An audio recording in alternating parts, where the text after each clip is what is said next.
আসসালামু আলাইকুম বন্ধুরা, আজকে সকালবেলা একটা ফল কাটলাম, এই যে পাম ফল। তো এই যে সাপিক, বড় গাছে ফল কাটা হয় সাপিক দিয়ে। তো বন্ধুরা কিছু জানকারি দিই ফলের বিষয়ে। এই পাম ফল দিয়ে মেন হচ্ছে তেল তৈরি করা হয়, যেই তেলটা হচ্ছে রিফাইন তেলের মতন। এটা মালয়েশিয়ায় তৈরি হয়, সবাই খায়। আর এই ফলের বেশি চাষ হয় হচ্ছে ইন্দোনেশিয়ায়।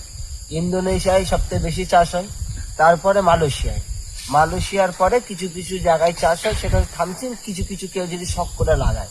শুনেছি যে আমাদের ইন্ডিয়ার মধ্যে কেরালাতেও চাষ হয়।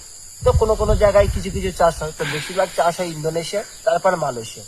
তো এর মেন হচ্ছে তেল তৈরি করা হয়, যেটা রিফাইন তেলের মতন দেখতে, পাম তেল।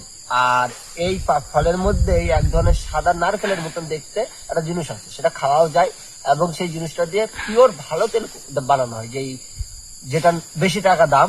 এবং সেই তেলটা যদি কেউ না বানায়, আবার ওই জিনিসটা দিয়ে শ্যাম্পু বানানো হয়। কোনোদিন দেখিনি, শুনেছি যে শ্যাম্পু বানানো হয়। তো কি শ্যাম্পু তাও জানি না বন্ধুরা, জানলে অবশ্যই ভিডিওতে জানাবো। আসসালামু আলাইকুম।